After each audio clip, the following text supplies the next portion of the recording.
My parents thought they were the ultimate masterminds. For 3 years, they bled my grandfather dry, took his life savings, and the second his mind started slipping, they tossed him into a dilapidated, low-budget care facility and claimed his home as their own. Every time I tried to intervene, my mother would look me dead in the eye and say, "Mind your business, sweetie.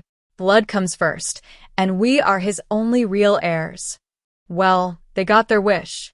When Grandpa passed away, my parents strutted into the probate lawyer's office wearing designer clothes bought with his money, ready to claim a multi-million-dollar estate. They smiled at me like I was a tragic afterthought. But when the attorney opened the sealed envelope and began to read, the room went dead silent. The look on my mother's face when she realized what Grandpa actually left them was worth every single tear I'd shed for him. My name is Clara, I'm 28 years old, and for as long as I can remember, my grandfather Arthur was the anchor of our family. He was a self-made man who spent 40 years building a thriving local lumber business from the ground up through sheer grit and honest labor. Grandpa didn't just build a successful company. He built a life anchored by integrity, generosity, and an unwavering commitment to doing what was right. When his health began to slowly decline 3 years ago, my parents, Richard and Evelyn, suddenly transformed into the most attentive children on the planet. They insisted on moving Grandpa out of his beloved home and into their spacious guest suite, claiming they only wanted to ensure he received the round-the-clock care he deserved. At first, I genuinely wanted to believe their motives were pure. However, behind closed doors, a far darker reality was taking shape. My mother, Evelyn, lost no time in securing broad power of attorney over Grandpa's affairs. Almost overnight, his liquid bank accounts were being systematically drained under the guise of management fees and medical expenses. They seized control of his real estate properties and pushed him further into isolation. Whenever I voiced my concerns about the sudden shift in his finances, my mother would coldly brush me off, reminding me that family matters were strictly adult business and that they were simply securing what was rightfully theirs. Once my parents realized they had bled Grandpa's primary bank accounts completely dry, their artificial kindness vanished overnight. Suddenly, having an aging man in their house was an intolerable burden. Without consulting me or seeking proper medical guidance, Richard and Evelyn packed up Grandpa's few remaining belongings and quietly moved him into Pine Valley Manor, a bleak, run-down facility on the far outskirts of town that looked more like an abandoned warehouse than a care center. When I discovered what they'd done, my heart shattered. While my parents took over Grandpa's beautiful home for themselves, remodeling the kitchen with his stolen money, I spent every single evening after work sitting at his bedside. I paid out of my own modest savings to bring him decent meals, warm blankets, and basic hygiene products that the neglectful staff failed to provide. Despite his physical body weakening, Grandpa's mind remained surprisingly sharp during our quiet evening visits. One rainy Tuesday night, as I adjusted his pillows, he reached beneath his thin mattress and pressed a heavy, wax-sealed envelope into my hand along with a small black business card. He squeezed my fingers with unexpected strength, his eyes burning with intense clarity. "Clara, my sweet girl," he whispered softly, his voice trembling with emotion. "Keep this hidden. Do not open it and do not tell your mother. When my time comes, call the number on that card. Promise me." I nodded through my tears, tucking the mystery envelope deep into my coat pocket. 2 months later, Grandfather Arthur passed away peacefully late on a Sunday evening. I was sitting beside him, holding his calloused hand, as his slow breathing finally came to a gentle stop. When I called my parents to break the heartbreaking news, there were no tears on the other end of the line. My mother simply let out a long, theatrical sigh, and her very next sentence was, "Did he leave any paperwork in his room?" They didn't even show up at the care facility until hours later, completely unbothered by his passing.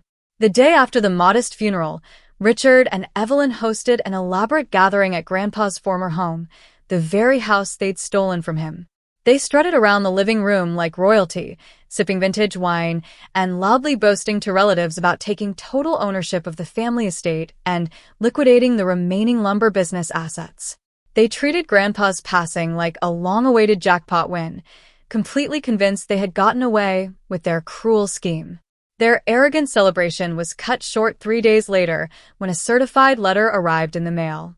It was a formal summons to the downtown offices of Sterling and Vance, an elite, high-profile probate law firm in the neighboring city, not the quiet local attorney my parents thought they controlled. Attached to the notice was a single instruction signed by the senior partner. All named beneficiaries must attend in person. My mother smirked, assuming this was just the final formality to hand it over his millions. The morning of the meeting, Richard and Evelyn walked into the pristine, glass-walled conference room of Sterling and Vance wearing tailored suits bought with Grandpa's savings.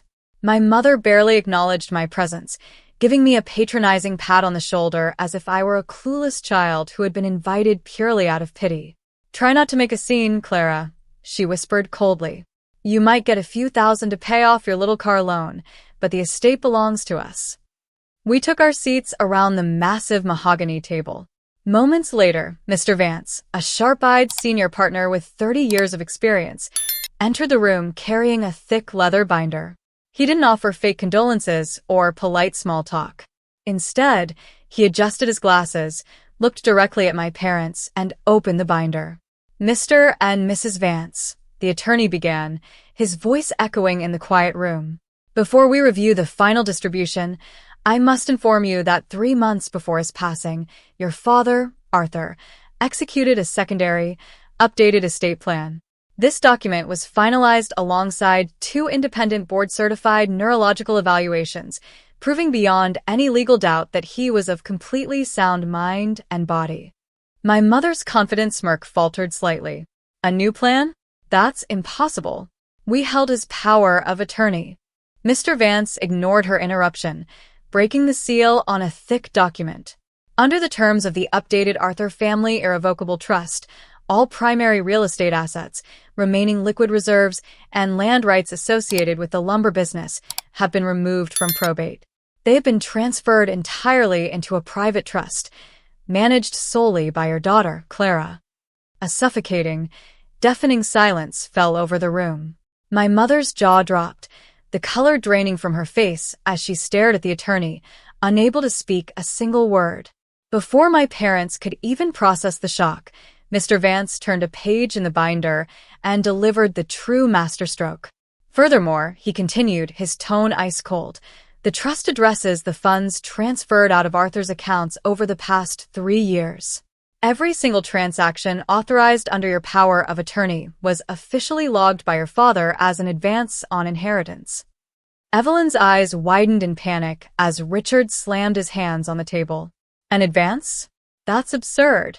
He gave us that money to take care of him." "If you had taken care of him, Mr. Vance," the attorney countered smoothly, "those funds would remain classified as gifts.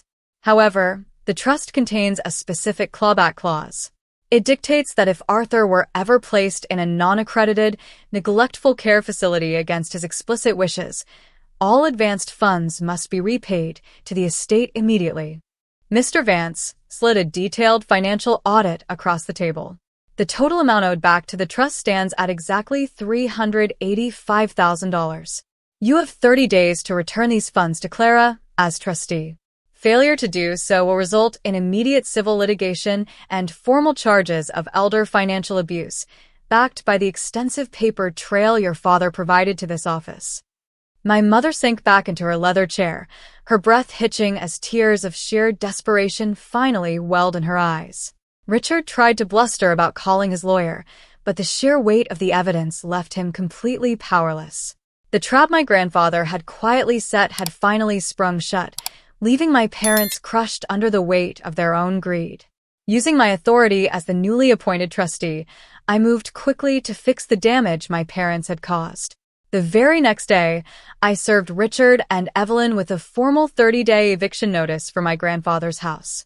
Seeing them pack up their expensive clothes in cardboard boxes while desperately trying to sell off their luxury cars to cover the $385,000 debt was a bitter dish of reality, but it was justice. With the recovered funds, I immediately settled all remaining medical debts, fully paid off the staff who had truly cared for Grandpa in his final days, and established an irrevocable scholarship fund in his name for young trade workers entering the lumber industry.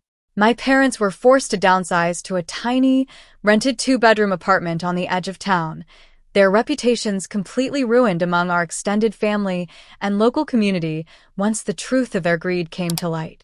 I moved back into Grandpa's house, not to live in luxury, but to preserve the home where he had taught me the true meaning of honor and kindness. I restored his favorite workshop, filled the living room with photos of his best years, and dedicated my life to ensuring his legacy would never be tarnished again. Standing on the front porch as the evening sun set, I finally felt at peace, knowing that Grandpa's memory was safe. Greed can tear even the closest families apart, but standing up for what's right brings a peace that money can never buy.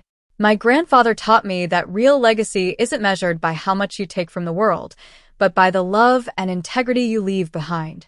I'd love to know your thoughts on how this turned out. If you were in my shoes, would you have forgiven your parents, or would you have enforced the trust exactly like I did?